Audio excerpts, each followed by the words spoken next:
Hello guys, welcome back to Meromedics. In this video, we are going to discuss the subject pathology, and in that you need 2 short answers of pathology.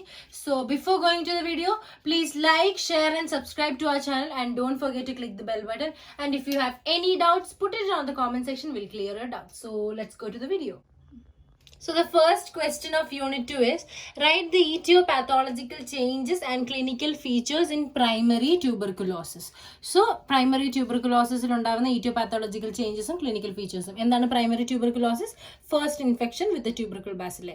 Tuberculosis undakkunna mycobacterium tuberculosis ആദ്യമായിട്ട് ഒരാളെ infect ചെയ്യുകയാണെങ്കിൽ അങ്ങനെ ആൾക്കാരാണ് നമുക്ക് primary tuberculosis ഉള്ളവരാണെന്ന് പറയാം.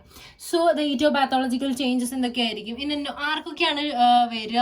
ഇന്ന് non immunised individual, children ആവാം, adult ആവാം. ഇമ്മ്യൂണൈസേഷൻ ഇല്ലാത്ത ആൾക്കാർക്കൊക്കെ വരാം. സോ എങ്ങനെയാണ് വരിക? It is a droplet infection, that is airborne droplet. In deep inhalation of airborne droplet lode namukku tuberculosis, primary tuberculosis varam. So എന്തൊക്കെയാണ് ക്ലിനിക്കൽ ഫീച്ചേഴ്സ് എന്ന് നോക്കിയാൽ, പ്രൈമറി ട്യൂബർകുലോസിസ് ഉള്ള ഒരാൾക്ക് എന്തൊക്കെ വരാം? ചെസ്റ്റ് പെയിൻ വരാം, ദെൻ ബ്രീതിങ് ഡിഫിക്കൽട്ടി ഉണ്ടാകും, cough ഉണ്ടാകും, fatigue ഉണ്ടാവും, weight loss ഉണ്ടാവും. So these are the main 5 clinical features of primary tuberculosis: breathing difficulty, chest pain, cough, fatigue, weight loss, fever and all. So next question is, explain the causes, pathogenesis and clinical features of bronchitis. So what is bronchitis? Inflammation or swelling of the bronchi.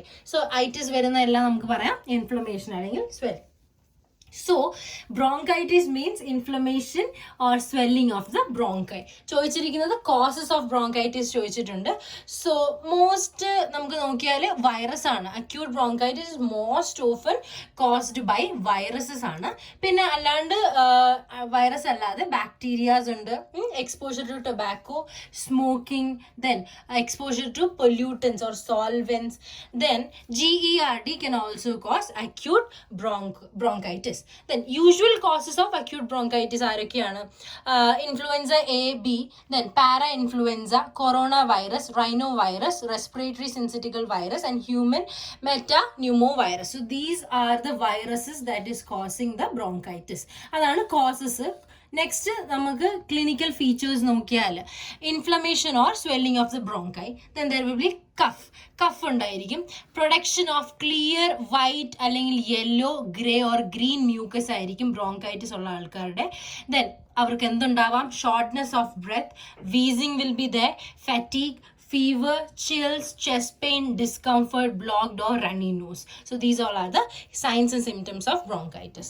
So നിങ്ങൾക്ക് ഞാനൊരു ചെറിയ tip പറഞ്ഞുതരാം. Whenever they ask tuberculosis, bronchitis, lung cancer, so anything related to the respiratory system, the signs and symptoms will be there will be some common signs and symptoms. അതാണ് നമ്മൾ ഇപ്പോൾ പറഞ്ഞ inflammation അല്ലെങ്കിൽ swelling, coughing, breathing difficulty, dyspnea, fatigue. So these all are the common signs and symptoms you can write for the respiratory conditions. So here next we'll discuss the bronchitis pathogenesis. Pathogenesis നോക്കിയാൽ first etiological factor, നമ്മൾ മേൽ പറഞ്ഞ ഏതെങ്കിലും കാരണങ്ങൾ കാരണം എന്തുണ്ടാവാം? Phagocyte migration, that is നമ്മുടെ WBC എല്ലാം അങ്ങോട്ട് വരും. സോ WBC വന്നു കഴിയുമ്പോൾ respiratory tract mucus membrane direct impairment, ഡയറക്റ്റായിട്ട് എന്ത് ചെയ്യാം? റെസ്പിറേറ്ററി ട്രാക്ടിന് ഇമ്പയർമെൻറ്റ് സംഭവിക്കാം. അല്ലെങ്കിൽ രണ്ടാമത്തെ വഴി എന്ന് പറയുന്നത് വാസോ ഡൈലേഷൻ മീൻസ് ബ്ലഡ് വെസൽസ് എല്ലാം ഡൈലേറ്റ് ആവും. ബ്ലഡ് വെസൽ ഡൈലേറ്റ് ആയി കഴിഞ്ഞാൽ അതിൻ്റെ പെർമിയബിലിറ്റി കൂടുകയാണ് അല്ലേ? പെർമിയബിലിറ്റി കൂടുമ്പോൾ എക്സുഡേഷൻ, അതായത് നമ്മൾ മുമ്പേ പറഞ്ഞ എഡിമയിലെ എക്സുഡേഷൻ സംഭവിക്കുന്നു, അങ്ങനെ എഡിമ ഉണ്ടാവുന്നു. അത് കാരണം എന്ത് വരാം? ബ്രോങ്കൈറ്റിസ് ഉണ്ടാവാം. അല്ലെങ്കിൽ bronchial hyper secretion due to irritation and dilation of goblet cells. So the next question is, write the etiology, pathological changes and signs and symptoms in pleural effusion. എന്താണ് pleural effusion?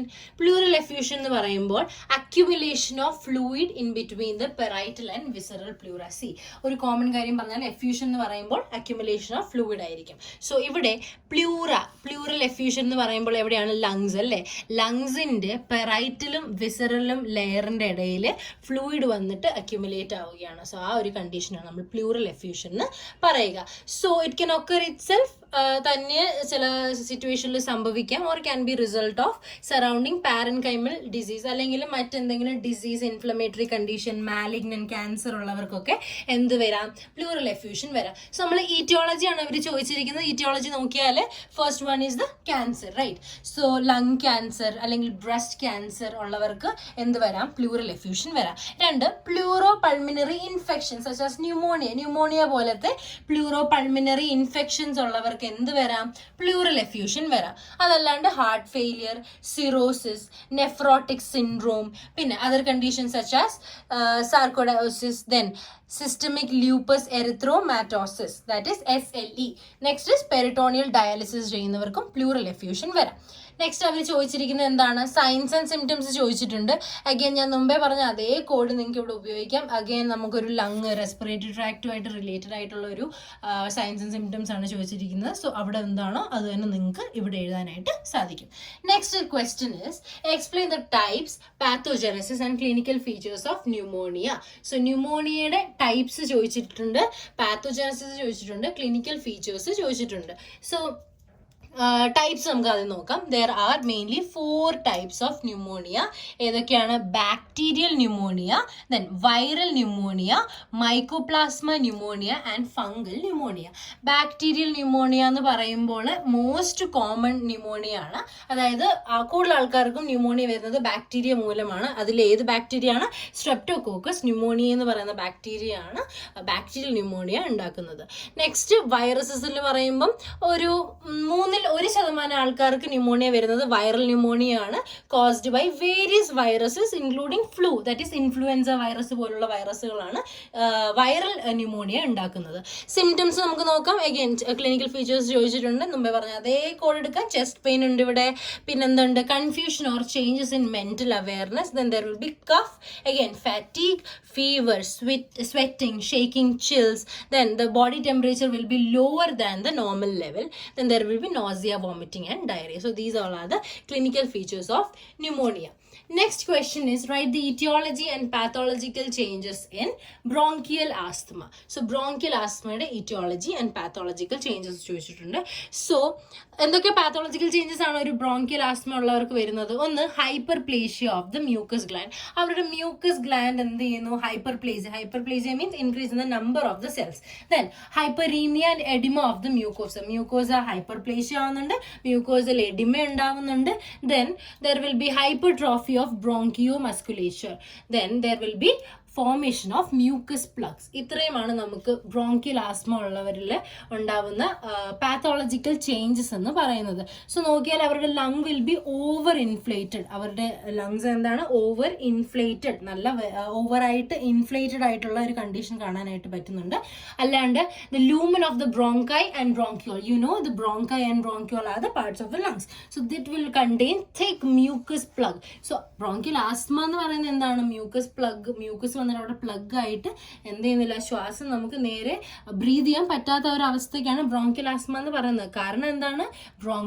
ബ്രോങ്കിയോളിലെ ലൂമനിൽ എന്താണ്? Thick mucus plug ആണ് നമുക്ക് കാണാനായിട്ട് സാധിക്കുന്നത്.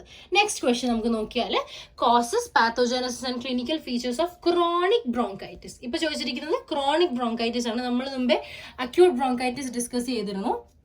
So chronic bronchitis in the pathology, clinical features again same. Persistent productive cough will be there. See, there will be persistent cough. നിർത്താതെ ചുമയുണ്ടാവും. Then over the period the patient develop dyspnea on exertion. Then the patient will have dyspnea.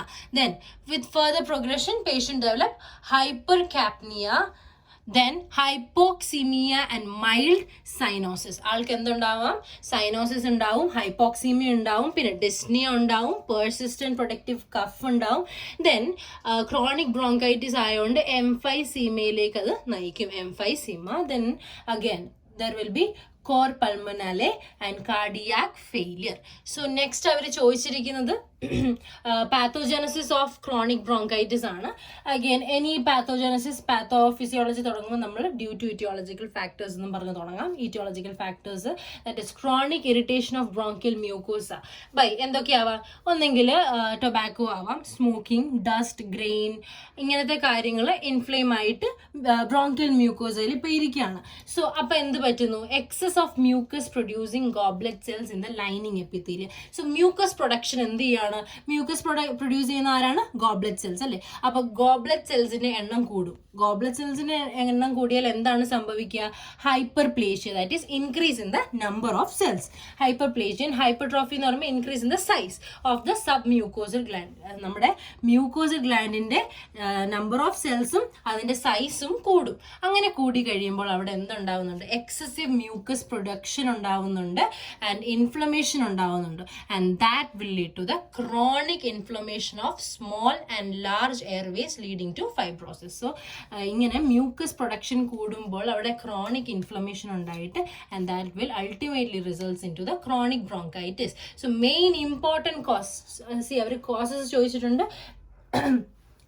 Main important causes of this chronic bronchitis is smoking. The people who's having the habit of cigarette smoking will surely get this chronic bronchitis. Then air pollution, avരുടെ work environment such as chemical factories അല്ലെങ്കിൽ air pollution കൂടുതൽ exposure ഉള്ള സ്ഥലത്ത് താമസിക്കുന്നവർക്ക് chronic bronchitis ഉണ്ടാവാനുള്ള chances ഉണ്ട്. മറ്റ് കാരണങ്ങൾ, ഇത് കാരണം എന്തുണ്ടാവാം? കഫ് ഉണ്ടാവാം, സ്നീസിങ് ഉണ്ടാവാം, wheezing will be there. Terrible breathing difficulty ആയിരിക്കും ക്രോണിക് ബ്രോങ്കൈറ്റിസ് ഉള്ളവർക്ക് വരുന്നത്. So let's discuss the next question. So the next question is, list the types, etiopathogenesis, signs and symptoms of lung carcinoma. So lung cancer types ചോദിച്ചിട്ടുണ്ട്, etiopathogenesis, signs and symptoms ആണ് ചോദിച്ചിരിക്കുന്നത്. So lung carcinoma നമുക്ക് types അത് നോക്കാം. അവിടെ നമുക്ക് രണ്ട് main type of lung cancers ആണുള്ളത്. സ്മോൾ സെൽ ലങ് ക്യാൻസറും non small cell lung cancer. So small cell and non small cell. The small cell can be again divided into small cell carcinoma and combined small cell carcinoma or mixed small cell carcinoma. Then here non-small cell carcinoma can again divide into three: adenocarcinomas, squamous cell carcinoma and large cell carcinoma. So എങ്ങനെയാണ് lung cancer ഉണ്ടാവുന്നതെന്ന് നമുക്ക് നോക്കിയാൽ ഇറ്റിയോപാത്തോജനസിസ് ചോദിച്ചിട്ടുണ്ട്. So it is initiated either by the activation of oncogenes or inactivation of tumor suppressor genes. അപ്പോൾ രണ്ട് രീതിയിൽ lung cancer ഉണ്ടാകും. ഒന്ന്, ഓങ്കോജീൻസ് activate ആകുമ്പോൾ. ഓങ്കോജീൻസ് എന്താണ്? Cancer producing cells.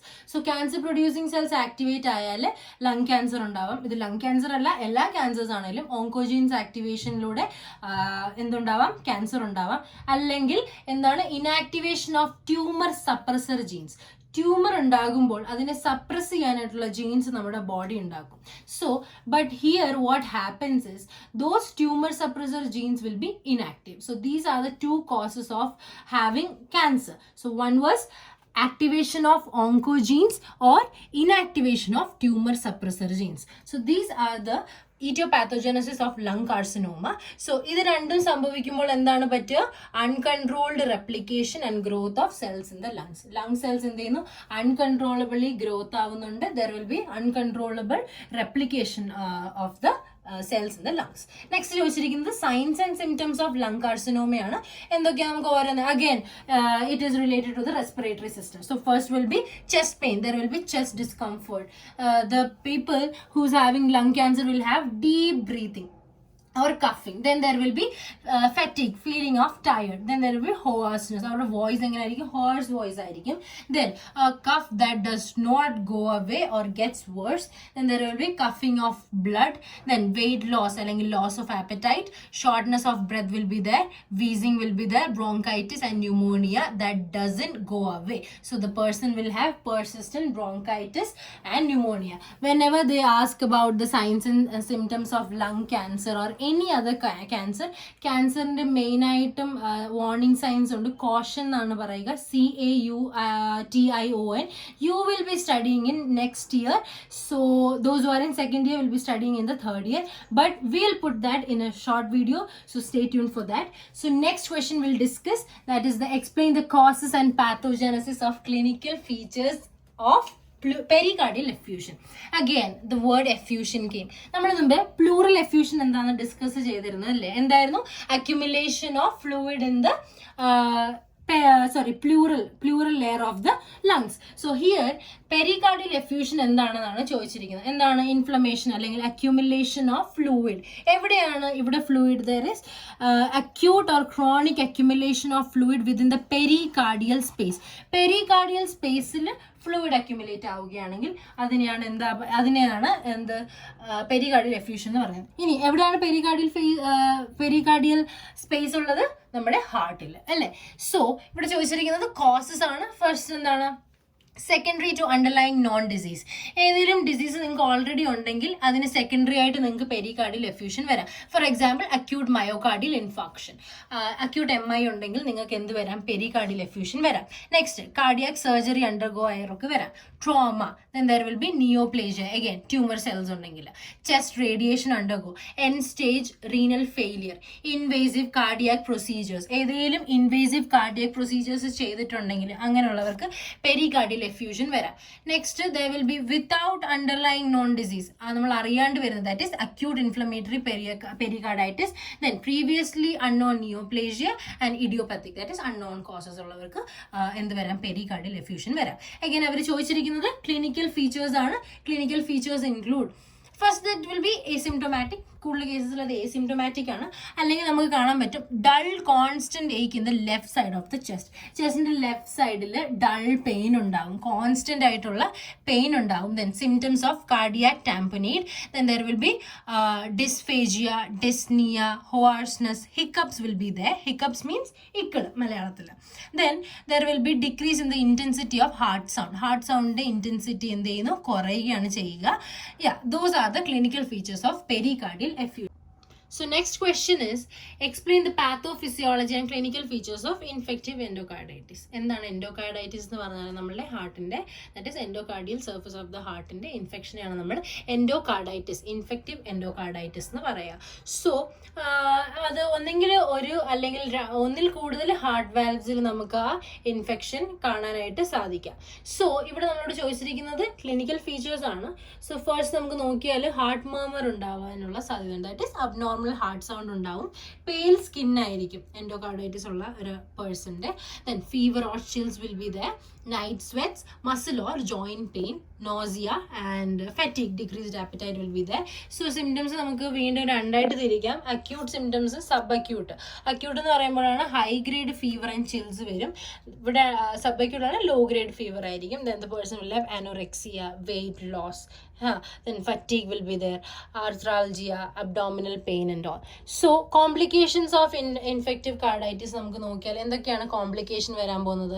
Again cardiac, metastatic, neurologic, renal, musculoskeletal and pulmonary complication. So ഈ എല്ലാ സിസ്റ്റത്തിലും എന്ത് വരാം? കോംപ്ലിക്കേഷൻസ് വരാം. So the next question is quite easy question. Write the etiology and pathological changes and clinical features in myocardial infarction. ആ പടം കണ്ടാലേ നമുക്കറിയാം എന്താണ് myocardial infarction. Attack, heart attack എന്നൊക്കെ പറയും അല്ലേ? സോ ക്ലിനിക്കൽ മാനിഫെസ്റ്റേഷൻസ് നോക്കിയാൽ first of all the person will experience chest pain or chest discomfort. Then dyspnea will be there, fatigue will be there. Other symptoms നമുക്ക് നോക്കിയാൽ increased sweating ആയിരിക്കും ആൾക്ക്. ആൾ നല്ല weakness ഉണ്ടാവും, nausea, vomiting, lightheadedness, then palpitations. അതല്ലാണ്ട് anxiety will be there, sleeplessness, hypertension or hypotension, then arrhythmia will be there. Next, chest pain is less in women and more common in women എന്തായിരിക്കും? വീക്ക്നെസ്സും ഫാറ്റീഗും dyspnea ആയിരിക്കും. So what is the classical clinical feature of myocardial infarction? So MI-യുടെ classical അല്ലെങ്കിൽ most common presenting symptom is chest pain.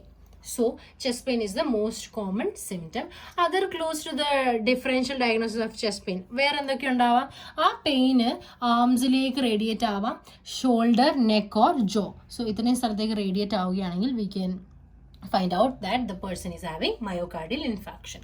Next question, differentiate between gastric and duodenal ulcers. So gastric ulcer and duodenal ulcer തമ്മിലുള്ള വ്യത്യാസം, both are peptic ulcers which are open sores in the lining of the digestive tract. So digestive tractൽ ഉണ്ടാവുന്ന രണ്ട് ulcer ആണ് gastric ulcer ഉം duodenal ulcer ഉം. So gastric ulcer എവിടെയാണ് ഉണ്ടാവുന്നത്? Lining of the stomach. Duodenal ulcer develop in the lining of the duodenum. അതാണ് first വ്യത്യാസം. Okay, gastric ulcer form in the lining of the stomach. Duodenal ulcer develop in the lining of the duodenum. Next, duodenum എവിടെയാണ് നമുക്ക് എല്ലാവർക്കും അറിയാം, small ഇൻറ്റസ്റ്റൈൻ്റെ upper part. So നമ്മളോട് ചോദിച്ചിരിക്കുന്നത് differences ആണ്. So again ഞാൻ പറഞ്ഞതുപോലെ ബോക്സ് വരയ്ക്കുക. Gastric ulcer reduce defensive factors. Gastric ulcer ഉണ്ടെങ്കിൽ അവിടെ നമ്മുടെ ഡിഫെൻസീവ് ഫാക്ടർ റെഡ്യൂസ് ആവുന്നുണ്ട്. ഡ്യോഡിനൽ അൾസർ ആണെങ്കിലോ എൻഹാൻസ് ആസിഡ് പ്രൊഡക്ഷൻ. അവിടെ ആസിഡ് പ്രൊഡക്ഷൻ എന്താണ്, വളരെ കൂടുതലായിരിക്കും. ഇവിടെ ടാർഗറ്റ് സ്റ്റൊമക്, ഇവിടെ targets duodenal ulcer, targets duodenum. ഇത് കൂടുതൽ കാണാൻ സാധിക്കുന്നത് 45-55 വയസ്സിലുള്ള പേഷ്യൻസിനാണ്. But here it is between 35 to 45 years in duodenal cancer. So, duodenal ulcer. Gastric ulcer എപ്പോഴാണ് ഉണ്ടാവുക? After food intake epigastric pain increases. So നമ്മൾ ഗ്യാസ്ട്രിക് അൾസർ ഉള്ള ഒരാൾക്ക് ഫുഡ് ഇൻടേക്കിന് ശേഷം, കഴിച്ചു കഴിഞ്ഞതിന് ശേഷം അവരുടെ എപ്പിഗാസ്ട്രിക് റീജിയനിൽ പെയിൻ കൂടും. എപ്പിഗാസ്ട്രിക് റീജിയനിൽ, എപ്പിഗാസ്ട്രിയം എന്ന് പറയുമ്പോൾ 9 ക്വാഡ്രൻസിൽ എപ്പിഗാസ്ട്രിയൻ റീജിയനിൽ പെയിൻ കൂടുതലായിരിക്കും. ഡ്യോഡിനൽ അൾസർ ആണെങ്കിലോ after food intake epigastric pain അവരുടെ കുറയാണ് ചെയ്യുക. So that is the difference. Then here the people having gastric ulcer will experience loss of weight. But duodenal ulcer ഉള്ളവർക്ക് വെയിറ്റ് ഗെയിൻ ആയിരിക്കും നമുക്ക് കാണാനായിട്ട് സാധിക്കുക. ഇവിടെ ഹെമറേജ്, ബ്ലീഡിങ് ആയിരിക്കും. ഗ്യാസ്ട്രിക് അൾസർ ഉള്ള ഒരാൾക്ക് ബ്ലീഡിങ്ങും ഡ്യോഡിനൽ അൾസർ ഉള്ളവർക്ക് ഗ്യാസ് ഫോർമേഷൻ ആയിരിക്കും കാണാനായിട്ട് സാധിക്കുക. ഇത് രണ്ടും ഉണ്ടാക്കുന്ന ബാക്ടീരിയ ആരാണ്? Helicobacter pylori bacteria. Helicobacter pylori is the main bacteria causing both the ulcers. So the next question is, explain the etiopathophysiciology and clinical features of typhoid. Typhoid clinical feature ഉം pathophysiology ആണ് ചോദിച്ചിരിക്കുന്നത്. So typhoid ഉണ്ടാക്കുന്നത് ആരാണ്? Bacteria സാൽമണല്ല typhi. സാൽമണല്ല typhi എന്ന് പറയുന്ന bacteria ആണ് typhoid ഉണ്ടാക്കുന്നത്. So clinical features ചോദിച്ചാൽ നമുക്ക് അതിനെ 4 സ്റ്റേജ് ആയിട്ട് ഡിവൈഡ് ചെയ്യാം. First week, second week, third week and fourth week.